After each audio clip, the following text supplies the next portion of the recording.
Hello everyone, welcome to Endless Knowledge. இந்த வீடியோல நாம எதை பத்தி பார்க்க போறோம்னா ஜிமெயிலுக்கு யூஸ்ஃபுல்லா இருக்கக்கூடிய ஒரு 6 Chrome எக்ஸ்டென்ஷன்ஸ் பத்தி தான் இந்த வீடியோல பார்க்க போறோம்.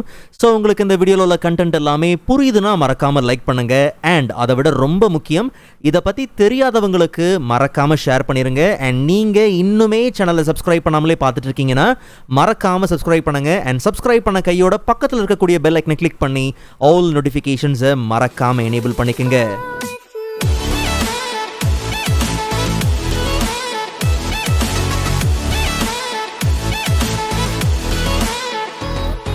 Alright, so first of all நமக்கு தேவையான Chrome extensions-ஐ Chrome Web Store-ல இருந்தா நம்ம ஆட் பண்ண போறோம். ஸோ டாப்ல நமக்கு ஆப்ஷன்ஸ் இருக்கு இல்லையா, ஓப்பன் பண்ணி அங்கே நமக்கு எக்ஸ்டென்ஷன்ஸ் இருக்கு. விசிட் Chrome Web Store கொடுத்து நமக்கு தேவையான எக்ஸ்டென்ஷன்ஸை நம்ம சர்ச் பண்ணி இன்ஸ்டால் பண்ணிக்கலாம். ஸோ ஃபர்ஸ்ட் ஒன் பார்த்தோம்னா FlowCrypt. சர்ச்சில் நம்ம FlowCrypt சர்ச் பண்ணிக்கலாம். ஸோ இந்த FlowCrypt எக்ஸ்டென்ஷன் யூஸ் பண்ணி செக்யூரான என்கிரிப்டட் இமெயில்ஸை நம்ம சென்ட் பண்ண முடியும். ஜஸ்ட் ஆட் டு Chrome கொடுத்து ஆட் எக்ஸ்டென்ஷன் கொடுத்துடலாம். அண்ட் இப்போ ஜிமெயிலுக்குள்ளே போகும்போது FlowCrypt-ஐ செட்டப் பண்ணுறதுக்கான நோட்டிஃபிகேஷன் டாப்லேயே பார்த்தீங்கன்னா இருக்கும். ஸோ எடுத்த உடனே எஸ் கொடுத்து நாம் இதை செட்டப் பண்ணிடலாம். முதல்ல சைன்இன் வித் கூகுள் கொடுத்து நம்மளுடைய ஐடியை யூஸ் பண்ணி நம்ம சைன்இன் பண்ணிடலாம். ரெண்டாவது எக்ஸ்டென்ஷனோட ஆக்சஸை படித்து பார்த்து செலக்ட் ஆல் கொடுத்து நீங்கள் என்ன பண்ணுங்கள், கண்டினியூ பண்ணுங்கள். மூணாவது நமக்கு தேவையான என்கிரிப்ஷன் கீயை நாம் செட்டப் பண்ணி ஆகணும். ஸோ இங்கே நம்ம கொடுக்குற பாஸ்வேர்ட் நல்லா ஸ்ட்ராங்காக பார்த்தீங்கன்னா இருக்கணும். ஸோ நம்ம என்டர் பண்ணுற கேரக்டர்ஸை யூஸ் பண்ணி நம்ம செட் பண்ண போகிற பாஸ்வேர்ட் வீக்காக இருக்கா, இல்லை ஸ்ட்ராங்காக இருக்கா, இல்லை பர்ஃபெக்டாக இருக்கா அப்படிங்கிறத இங்கே பார்த்தீங்கன்னா நமக்கு நோட்டிஃபை பண்ணிடும். ஐ மீன் ஸ்டேட்டஸ் காமிச்சிக்கிட்டே இருக்கும். அண்ட் இந்த பாஸ்கீயை இதே ப்ரௌசரில் நீங்கள் லாகின் பண்ணியிருக்கிற மற்ற இமெயில் ஐடிஸ்க்கும் சப்மிட் பண்ணலாமா அப்படிங்கிறதும் பார்த்தீங்கன்னா இருக்கும். உங்கள் தேவைக்கு ஏற்ற மாதிரி நீங்கள் என்ன பண்ணலாம், இதை மாடிஃபை பண்ணிக்கலாம். பட் நான் இப்போதைக்கு அதை என்ன பண்ணல, எனேபிள் பண்ணல. ஜஸ்ட் நம்ம கிரியேட் அண்ட் சேவ் கொடுத்துடலாம். ஈவன் உங்களுக்கு தேவையான என்கிரிப்ஷன் கீ டைப்பை நீங்கள் மாற்றணும்னாலும் தாராளமாக நீங்கள் மாற்றிக்கலாம். ஸோ நாம் இப்போதைக்கு எதுவும் சேஞ்ச் பண்ணல. ஜஸ்ட் நம்ம பாஸ்வேர்ட் கொடுத்துட்டு கிரியேட் அண்ட் சேவ் கொடுத்துடலாம். அண்ட் எப்படியும் நம்ம கொடுத்த பாஸ்வேர்ட் சென்சிட்டிவ் அண்ட் காம்ப்ளெக்ஸாக தான் இருக்கும். கண்டிப்பாக நீங்கள் அதை எழுதி வச்சுக்கோங்க. ஸோ அதுக்கு தான் இது ஒரு சின்ன நோட்டிஃபிகேஷன். ஜஸ்ட் நம்ம S I road it down கொடுத்து ஓகே கொடுத்துடலாம். செட்டப்போட இன்பிட்வீனில் எரர் வந்தாலும் ரீட்ரை பண்ணுங்கள். ஸோ அப்போ நமக்கு கம்ப்ளீட்லி ஆல் செட். ஸோ இதுக்கப்புறம் நம்ம என்கிரிப்டட் இமெயில்ஸை நம்ம கம்போஸ் பண்ண ஆரம்பிச்சிடலாம். அண்ட் இப்போது நம்ம ஜிமெயிலுக்குள்ளே வந்ததுக்கப்புறம் கம்போஸுங்கிற ஆப்ஷனும் பார்த்தீங்கன்னா இருக்கும். நம்ம டிஃபால்ட்டாக பண்ணுறது. அதுக்கு மேலே செக்யூர் கம்போஸ் பார்த்தீங்கன்னா இருக்கும். ஸோ இதுக்கப்புறம் நீங்கள் செக்யூராக என்கிரிப்டடான இமெயில்ஸை நீங்கள் சென்ட் பண்ண போகிறீங்கன்னா செக்யூர் கம்போஸை நீங்கள் தாராளமாக யூஸ் பண்ணிக்கலாம். அண்ட் ஆஸ் யூஷுவல் நமக்கு தேவையான மெசேஜ் அண்ட் அட்டாச் பண்ண வேண்டிய ஃபைல்ஸ் இது எல்லாத்தையும் நம்ம அட்டாச் பண்ணிக்கலாம். நல்லா கவனிங்க, நாம் சென்ட் பண்ணுறோம் இல்லையா, இந்த இமெயிலை ரிசீவ் பண்ணுற ரெசிபியன்ட் ஒருவேளை இந்த மாதிரி FlowCrypt யூஸ் பண்ணல, இந்த மாதிரி இல்லை, இந்த FlowCrypt அவங்க யூஸ் பண்ணலைங்கிற பட்சத்தில் அப்போ நாம் என்ன பண்ணலாம்னா இந்த பாஸ்வேர்டையும் கூடவே நம்ம சேர்த்து அனுப்பலாம். ஸோ மெசேஜ் பாஸ்வேர்டுங்கிற இந்த ஏரியாவில் நான் இப்போதைக்கு என்ன பண்ணுறேன், ஒரு பேசிக்கான நம்பர்ஸை ஆஸ் அ பாஸ்வேர்டாக கொடுத்துருக்குறேன். அண்ட் இங்கே நமக்கு பார்த்தீங்கன்னா ரெண்டு விதமான விஷயங்கள் இங்கே நடக்குது. ஒன்று என்கிரிப்ஷன் அண்ட் ரெண்டாவது பார்த்தோம்னா சைனிங். ஓகே, இதில் ஏதாவது உங்களுக்கு வேண்டாங்கிற பட்சத்தில் அதை இங்கே நீங்கள் என்ன பண்ணலாம், அன்செக் பண்ணிடலாம். பட் நமக்கு வந்து பார்த்தீங்கன்னா தேவை, என்கிரிப்ஷன் தேவை. ஸோ ஜஸ்ட் நீங்கள் என்ன பண்ணுங்கள், ஒன்ஸ் உங்களுக்கு தேவையான பாஸ்வேர்டு இது எல்லாத்தையும் கரெக்டாக நீங்கள் ப்ரொவைட் பண்ணிவிட்டு என்கிரிப்ட் சைன் அண்ட் சென்ட் நீங்கள் கொடுத்துட்டிங்கன்னா கம்ப்ளீட்டாக நமக்கு சென்ட் ஆயிரும். அண்ட் ஈவன் கீழே பார்த்தீங்கன்னா பப்ளிக் கீயை வந்து ஷேர் பண்ணுற ஆப்ஷன்ஸும் பார்த்தீங்கன்னா இருக்குது. ஓகே, இன்கேஸ் தேவைன்னா நீங்கள் அதை அட்டாச் பண்ணி அனுப்பலாம். பட் நாம் இப்போதைக்கு டேரெக்டாக பாஸ்வேர்ட் கொடுத்து என்கிரிப்ட் சைன் அண்ட் சென்ட் கொடுத்து நம்ம சென்ட் பண்ணிடலாம். 8 கேரக்டர் பாஸ்வேர்டு இருக்கணுமா, கொடுத்துடலாம், ஒன்றும் பிரச்சனை இல்லை. ஓகே, ஸோ வேலிட் பாஸ்வேர்ட் நமக்கு வந்து க்ரீனில் தெரியுது. ஜஸ்ட் நம்ம சைன் அண்ட் சென்ட் கொடுத்துடலாம். அண்ட் அதே மாதிரி உங்கள் மெயில் பாக்ஸ் ஓப்பன் பண்ணி இப்போ தான் ஃபர்ஸ்ட் டைம் நீங்கள் என்கிரிப்டட் மெயில் அனுப்புகிறீங்க அப்படிங்கிற பட்சத்தில் நாம் முதல்ல ஒரு பாஸ்வேர்ட் ஃப்ரேஸ் ஒன்று கொடுத்தோம் பார்த்தீங்களா, அதை இங்கே நாம் என்டர் பண்ணி ஆகணும். ஸோ சென்டிங் பார்த்தீங்கன்னா நடந்துருச்சு. அண்ட் இங்கே நமக்கு your message has been send அப்படிங்கிற நோட்டிஃபிகேஷன் வந்தாச்சு. நல்லா கவனிங்க, எண்ட் பாஸ் ஃப்ரேஸ் செஷன் நீங்கள் கொடுத்துட்டீங்கன்னா அடுத்த என்கிரிப்டட் இமெயில் நீங்கள் சென்ட் பண்ணும்போது மறுபடியும் நம்மளுடைய அந்த டிஃபால்ட் நேட்டிவ் பாஸ்வேர்டை நீங்கள் கொடுத்து தான் என்ன பண்ண முடியும், இதை நீங்கள் சென்ட் பண்ண முடியும். ஸோ அதில் ரொம்ப கவனமாக இருங்க. ஸோ ஆஸ் அ ரெசிபியண்ட்டாக நாம் இந்த என்கிரிப்டட் இமெயிலை ஓப்பன் பண்ணும் போது பார்த்தீங்கன்னா இந்த இமெயில் என்கிரிப்ட் பண்ணப்பட்டிருக்கு அப்படிங்கிறது தெளிவாக பார்த்தீங்கன்னா மென்ஷன் பண்ணியிருக்கோம். அண்ட் கூடவே click here to open the message இருக்கு இல்லையா, ஜஸ்ட் நம்ம கிளிக் பண்ணி ஓப்பன் பண்ணலாம். அண்ட் இப்போ நம்மக்கிட்ட பார்த்தீங்கன்னா அந்த என்கிரிப்டட் மெசேஜை ஓப்பன் பண்ணுறதுக்கான பாஸ்வேர்ட் பார்த்தீங்கன்னா கேட்கும். ஸோ சரியான பாஸ்வேர்ட் கொடுத்து ரெசிபியன்ட் இந்த இமெயிலை டிக்ரிப்ட் பண்ணிக்கலாம். ஸோ அப்போது என்ன மெசேஜ் அண்ட் என்னென்ன அட்டாச்மெண்ட் அப்படிங்கிறது தெளிவாக இருக்கும். ஸோ இங்கே நீங்கள் அவங்க என்ன பண்ணலாம், டவுன்லோட் பண்ணிக்கலாம். அண்ட் ஈவன் என்கிரிப்டட் ரிப்ளை பண்ண போகிறாங்க அப்படிங்கிற பட்சத்தில் அதுக்கான ஆப்ஷன்ஸும் பார்த்தீங்கன்னா இங்கே இருக்குது. என்ன மெசேஜ் அண்ட் என்ன ஃபைல்ஸ் அட்டாச் பண்ணணும் அண்ட் ஃபைனலாக சென்ட் செக்யூர் ரிப்ளை கொடுத்து ஈவன் நீங்கள் என்ன பண்ணலாம், செக்யூர்டான அந்த ஸ்டேட்டஸை நீங்கள் கரெக்டாக மெயின்டைன் பண்ணிக்க முடியும். பட் நாம் இந்த ஃப்ளோகிரிப்ட் எக்ஸ்டென்ஷன் யூஸ் பண்ணும்போது பார்த்தோம்னா கம்போஸ் மட்டும் கிடையாது, ஈவன் நமக்கு வந்திருக்கக்கூடிய இமெயில்ஸ்க்கு செக்யூரான ரிப்ளை ஒரு செக்யூரான ஃபார்வர்ட் பண்ணணும் அப்படின்னா கூட தாராளமாக நம்ம பண்ணிக்கலாம். ஓகே, ஒருவேளை உங்களுக்கு இப்படி எனேபிள் பண்ணி இல்லைன்னா ஜஸ்ட் நமக்கு இந்த ரைட் ஹேண்ட் சைடில் செக்யூர் ரிப்ளை இருக்கு இல்லையா, ஜஸ்ட் நம்ம அதை டாகல் பண்ணிட்டா போதும். அப்போ நமக்கு செக்யூராக ரிப்ளை பண்ணுறதுக்கும் சரி செக்யூராக ஃபார்வர்ட் பண்ணுறதுக்கும் பார்த்தீங்கன்னா ஆப்ஷன்ஸ் நமக்கு இங்கே வந்துடும். சரி, செகண்ட் ஒன் பார்த்தோம்னா email tracker for Gmail. Just நம்ம ஆட் டு க்ரோம் கொடுத்துடலாம்.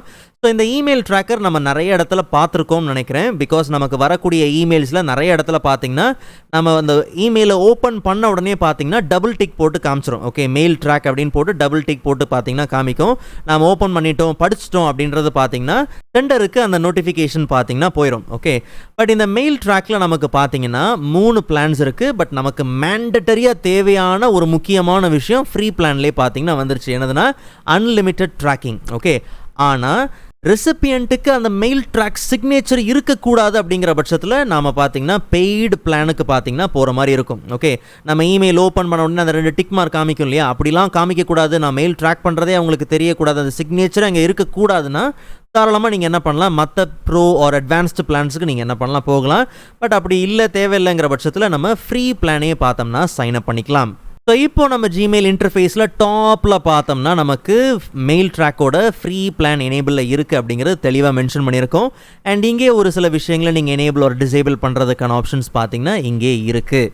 ஆஸ் யூஷுவல் நம்ம மெயிலை கம்போஸ் பண்ணும்போது sender notified by mail track அப்படிங்கிறது இருக்குது. வேண்டானா இங்கேருந்து நீங்கள் என்ன பண்ணலாம், மெயில் ட்ராக் நீங்கள் பண்ண விரும்பலைன்னா தாராளமாக நீங்கள் என்ன பண்ணலாம், ரிமூவ் பண்ணலாம். இல்லை வேணுங்கும் போது தாராளமாக டிஃபால்ட்டாகவே உங்களுக்கு அட்டாச் பண்ணி வந்துடும். வேண்டானா மட்டும் நீங்கள் ரிமூவ் பண்ணிக்கலாம். ஸோ சாம்பிள் மெயில் சென்ட் பண்ணுறோம், ரெசிபியண்ட்டுக்கு நமக்கு இது எப்படி வருது அப்படிங்கிறத பார்க்கலாம். ஸோ ரெசிபியண்ட் இந்த மெயில் ஓப்பன் பண்ணும்போது பார்த்தீங்கன்னா நமக்கு sender notified by mail track அப்படிங்கிறது இங்கே தெளிவாக மென்ஷன் பண்ணியிருக்கோம்.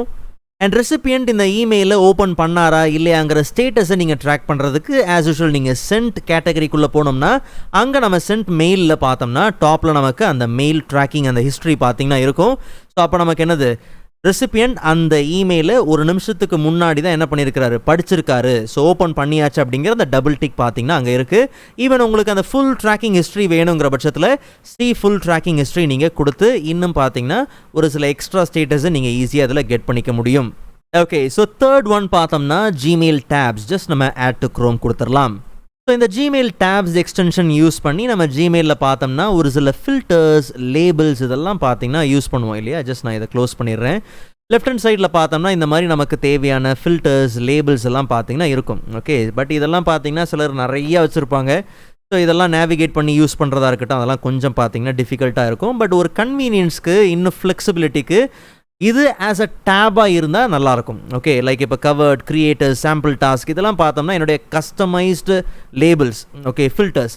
ஸோ இதெல்லாம் நமக்கு வந்து ஆஸ் அ டேபாக இருந்ததுன்னா மேலே இந்த மாதிரி டேப்ஸாக இருந்துச்சுன்னா நல்லாயிருக்கும். ஓகே, ஸோ அப்போ ஜஸ்ட் நம்ம என்ன பண்ணலாம்னா எந்த லேபிள் ஆஸ் அ டேபாக நமக்கு டாப்பில் வேணுமோ ஜஸ்ட் நீங்கள் என்ன பண்ணுங்கள், ஆப்ஷன்ஸ் ஓப்பன் பண்ணி அப்போ நமக்கு இந்த க்ளவுட் HQ இதுதான் பார்த்தீங்கன்னா இந்த ஜிமெயில் டேப்ஸ் இல்லையா. ஸோ ஜஸ்ட் நம்ம என்ன பண்ணலாம், ஆட் டு டேப்ஸ் என்ன பண்ணலாம் கொடுத்துடலாம். ஸோ அப்போ நமக்கு டாப்பில் பார்த்தீங்கன்னா அது வந்துடும். ஓகே, கிரியேட்டர்ஸ் இது வேணுமா, ஜஸ்ட் நம்ம என்ன பண்ணலாம், add to tab. Okay, so அப்போ நமக்கு இன்பாக்ஸ், கவர்ட் அண்ட் வந்து கிரியேட்டர்ஸ் இப்படி மல்டிபிள் லேபிள்ஸ் அண்ட் ஃபில்டர்ஸை நீங்கள் ஆஸ் அ டேபாக வச்சுட்டிங்கன்னா அப்போ உங்களுக்கு இன்னும் ஒர்க் பண்ணுறதுக்கு ரொம்பவே பார்த்தீங்கன்னா கன்வீனியண்ட்டாக இருக்கும். ஸோ உங்களுக்கு லேபிள்ஸ், நீங்கள் க்ரியேட் பண்ண ஃபில்டர்ஸ் அதெல்லாம் டேப்ஸாக வேணும்னா நீங்கள் இந்த ஆப்ஷன் என்ன பண்ணலாம், தாராளமாக யூஸ் பண்ணிக்கலாம். ஓகே, ஸோ ஃபோர்த் ஒன் பார்த்தோம்னா கிராமர்லி. நம்ம எல்லாருக்கும் தெரியும் ஒரு நல்ல ரைட்டிங் அசிஸ்டன்ட். இல்லை ப்ரோ இது வந்து நமக்கு பெய்டு தானே, முக்கால்வாசி நமக்கு தேவையான முழுமையான ஒரு சில விஷயங்கள்லாம் பார்த்தீங்கன்னா ஃப்ரீலே வந்துடும். பெய்டுக்கு போக வேண்டிய அவசியம் பார்த்தீங்கன்னா இருக்காது. ஓகே, ஸோ ஒன்ஸ் நீங்கள் என்ன பண்ணுங்கள், ஆட் பண்ணிடுங்க. ஸோ இமெயில் நம்ம சென்ட் பண்ணும்போது, கம்போஸ் பண்ணும்போது உண்மையிலேயே பார்த்தீங்கன்னா ரொம்ப யூஸ்ஃபுல்லாக இருக்கும். பட் இன்றைக்கி நமக்கு ஒரு நல்ல அசிஸ்டன்ட் இருக்குது, ChatGPT அண்ட் பாட் AI எல்லாம் பார்த்தீங்கன்னா இருக்குது. பட் இன்னுமே பார்த்தீங்கன்னா கிராமர்லி ரொம்பவே யூஸ்ஃபுல் அண்ட் நீங்கள் அதை தாராளமாக என்ன பண்ணலாம், யூஸ் பண்ணிக்கலாம். So for the first time extension active ஆகும்போது பார்த்தீங்கன்னா இந்த மாதிரி குவிக் டோர்லாம் பார்த்தீங்கன்னா இருக்கும். பட் நமக்கு இப்போ அவசியம் இல்லை, நோ தேங்க்ஸ் கொடுத்துடலாம். ஸோ ஒன்ஸ் நம்ம மெசேஜை என்ட்ரு பண்ணதுக்கப்புறம் பார்த்தீங்கன்னா ஸோ எந்தெந்த இடத்துல நமக்கு மிஸ்டேக் இருக்குது அண்ட் எங்கெல்லாம் கரெக்ஷன்ஸ் தேவை அப்படிங்கிறது எல்லாத்தையும் நீங்கள் என்ன பண்ணலாம், கிளிக் பண்ணி தாராளமாக நீங்கள் என்ன பண்ணலாம், சேஞ்ச் பண்ணிக்கலாம். ஈவன் நமக்கு ஜிமெயிலே பார்த்தீங்கன்னா ஸ்மார்ட் கம்போஸ் இருக்குது அண்ட் கான்ஃபிடென்ஷியல் மெயில் அனுப்புறதுக்கான ஆப்ஷன்ஸும் பார்த்தீங்கன்னா இருக்குது. பட் ஒரு அடுத்த லெவலில் போய் நீங்கள் யூஸ் பண்ண போகிறீங்க அப்படிங்கிற பட்சத்தில் எக்ஸ்டென்ஷன் ரொம்பவே பார்த்தீங்கன்னா முக்கியம். ஜஸ்ட் நீங்கள் யூஸ் பண்ணி பாருங்கள். அண்ட் அதே மாதிரி தான் fifth one Giphy for Gmail. Giphy for க்ரோம்னு ஒன்று இருக்குது, பட் அது இல்லை, Giphy for Gmail. Okay, just நீங்கள் ஆட் டு க்ரோம் கொடுத்துருங்க. உங்களுக்கு தேவையான gifs, stickers, emojis and more. Okay, so இதெல்லாம் நீங்கள் வந்து சென்ட் பண்ண போகிறீங்க அப்படிங்கிற பட்சத்தில் யூஸ் பண்ண போகிறீங்கன்னா தாராளமாக நீங்கள் என்ன பண்ணலாம், கிஃபி யூஸ் பண்ணிக்கலாம். மோஸ்ட்டாக நிறைய பேருக்கு தெரியும் கிஃபி ஒரு நல்ல ஒரு ஜிஃப் நீங்கள் சர்ச் பண்ணி அனுப்புறதுக்கு உண்மையிலே பார்த்தீங்கன்னா யூஸ்ஃபுல்லாக இருக்கும். ஸோ கம்போஸ் பாக்ஸில் நமக்கு பாட்டமில் பார்த்தோம்னா கிஃபி இருக்குது. ஜஸ்ட் நீங்கள் கிளிக் பண்ணி எக்ஸ்டென்ஷன் ஓப்பன் பண்ணிக்கலாம். உங்களுக்கு தேவையானதை நீங்கள் சர்ச் பண்ணி என்ன பண்ணலாம், ப்ரௌஸ் பண்ணி அட்டாச் பண்ணி நீங்கள் சென்ட் பண்ணிக்கலாம். ஸோ நமக்கு ஜிஃப் இருக்குது அண்ட் கீழே பார்த்தோம்னா இது கம்ப்ளீட்டாக ஸ்டிக்கர்ஸ் அண்ட் எமோஜிஸ் அண்ட் ஃபைனலாக பார்த்தோம்னா உங்களுக்கு தேவையானதை நீங்கள் க்ரியேட் பண்ண முடியும்னு நினைக்கிறேன். ஸோ உங்களுக்கு தேவையான டெக்ஸ்ட்டை நீங்கள் தாராளமாக என்ன பண்ணலாம், க்ரியேட் பண்ணிக்கலாம். உதாரணத்துக்கு ஹாப்பி ஃப்ரெண்ட்ஷிப் டே. ஜஸ்ட் நமக்கு ரிசல்ட் பார்த்தீங்கன்னா வந்தாச்சு. ஸோ இதில் உங்களுக்கு தேவையான ரிசல்ட்டை நீங்கள் என்ன பண்ணலாம்னா இங்கே நீங்கள் சென்ட் பண்ணிக்கலாம். ஜஸ்ட் நீங்கள் கிளிக் பண்ணி தாராளமாக நீங்கள் சென்ட் பண்ணிக்கலாம். ஸோ ஃபர்தராக இன்னும் கொஞ்சம் ஸ்பைஸப் பண்ணி நீங்கள் மெயில் பண்ண போகிறீங்க அப்படிங்கிற பட்சத்தில் தாராளமாக நீங்கள் இந்த மாதிரி கிஃபீஸ் என்ன பண்ணலாம், யூஸ் பண்ணிக்கலாம். அண்ட் ஃபைனலாக ஜிமெயில் ரிவர்ஸ் கான்வர்சேஷன் ரொம்ப யூஸ்ஃபுல்லான ஆப்ஷன். ஒரு கான்வர்சேஷன் ரொம்ப பெருசாக இருக்குன்னு வச்சுக்கோங்களேன், உள்ளே கிட்டத்தட்ட ஏகப்பட்ட மெசேஜ் இருக்குது அப்படின்னும் போது ஜஸ்ட் நம்ம ஸ்க்ரோல் பண்ணி வந்தோம்னா நம்ம அந்த கடைசி ரீசெண்டாக நம்ம என்ன மெசேஜ் வந்திருக்கோ அதுக்கு ரிப்ளை பண்ணணும் அப்படின்னும் போது நம்ம ஸ்க்ரோல் பண்ணி கீழே போகணும். ஓகே, நடுவில் அங்கங்கே பார்த்தீங்கன்னா ஒரு சில மெசேஜ் இந்த மாதிரி என்ன இருக்கும், கம்பைல் பண்ணி இருக்கும். பட் இருந்தாலும் நம்ம ரீசெண்ட் மெசேஜுக்கு ரிப்ளை பண்ணணும்னா ஸ்க்ரோல் பண்ணி தான் பார்த்தீங்கன்னா கீழே போகணும். ஓகே, பட் நமக்கு இந்த கான்வர்சேஷன் அப்படியே பார்த்தீங்கன்னா ரிவர்ஸ் பண்ணியிருக்கணும். அதாவது ரீசெண்டாக என்ன கான்வர்சேஷன், ரீசெண்டாக என்ன மெசேஜ் இருக்கோ நம்ம ரிப்ளை பண்ண வேண்டியது ரீசெண்ட் இது நமக்கு எங்கே தேவைன்னா டாப்பில் வேணும். அப்படியே கம்ப்ளீட்டாக இது வந்து எப்படி சொல்கிறதுனா ஸ்டார்டிங் கான்வர்சேஷன் எண்டுக்கும் எண்டிங் கான்வர்சேஷன் ஸ்டார்ட்டுக்கும் பார்த்தீங்கன்னா இருக்கணும். ஓகே, ஸோ ரீசெண்டாக என்ன கான்வர்சேஷன், ரீசெண்டாக நம்ம என்ன மெசேஜ் பண்ணமோ அது நமக்கு ஸ்டார்ட்டில் இருந்துச்சுன்னா நம்ம டக்குன்னு அந்த ரீசெண்ட் மெசேஜை பார்க்குறதுக்கோ ரிப்ளை பண்ணுறதுக்கோ வசதியாக இருக்கும். ரீசெண்ட் மெசேஜ் எல்லாம் கீழே இருந்துச்சுன்னா நம்ம அந்த எண்ட் ஆஃப் த கான்வர்சேஷன் போய் தான் நம்ம என்ன பண்ணணும், ரிப்ளை பண்ணணும், இல்லை வந்து அதை பார்க்கணும், இந்த மாதிரி ஆப்ஷன்ஸ் இருக்கும். ஓகே, ஸோ அந்த டைமில் நம்ம என்ன பண்ணலாம், இந்த ஜிமெயில் ரிவர்ஸ் கான்வர்சேஷன் ரொம்பவே ஹேண்டியாக இருக்கும். ஜஸ்ட் நம்ம ஆட் பண்ணிக்கலாம். அதே கான்வர்சேஷன் தான் ஓப்பன் பண்ணி இருக்குது, ஆனால் இந்த வாட்டி கடைசி மெசேஜ் பார்த்தீங்கன்னா ஃபர்ஸ்ட்டில் இருக்குது, மீதி எல்லாம் பார்த்தீங்கன்னா கீழே இருக்குது. ஓகே, ஸோ இப்படி ரிவர்ஸ் கான்வர்சேஷன். இது வந்து நமக்கு என்ன ப்ரோ இது இதெல்லாம் ஒரு பெரிய இதுவா அப்படின்ட்டு. பட் உண்மையிலே பார்த்தீங்கன்னா ஒரு கான்வர்சேஷனுக்குள்ளே ஏகப்பட்ட மெசேஜ்லாம் இருக்கும், அந்த கான்வர்சேஷன் அப்படியே பெருசாக போகும். ஓகே, அவங்களுக்கு இது ரொம்பவே பார்த்தீங்கன்னா யூஸ்ஃபுல்லாக இருக்கும். மேபி நிறைய பேருக்கு அது கண்டிப்பாக யூஸ்ஃபுல்லாக இருக்கும். ஜஸ்ட் நீங்கள் ட்ரை பண்ணி பாருங்கள். அண்ட் ஃபைனலாக ஏதாவது ஒரு எக்ஸ்டென்ஷன் உங்களுக்கு வேண்டாம், இல்லை வந்து எனக்கு அது இன்காக்னிட்டோ மோட்லேயும் ஒர்க் ஆகணும் அப்படிங்கிற பட்சத்தில் ரொம்ப சிம்பிள். ஜஸ்ட் நீங்கள் என்ன பண்ணுங்கள், டாப்பில் ஆப்ஷன்ஸ்குள்ளே போங்க.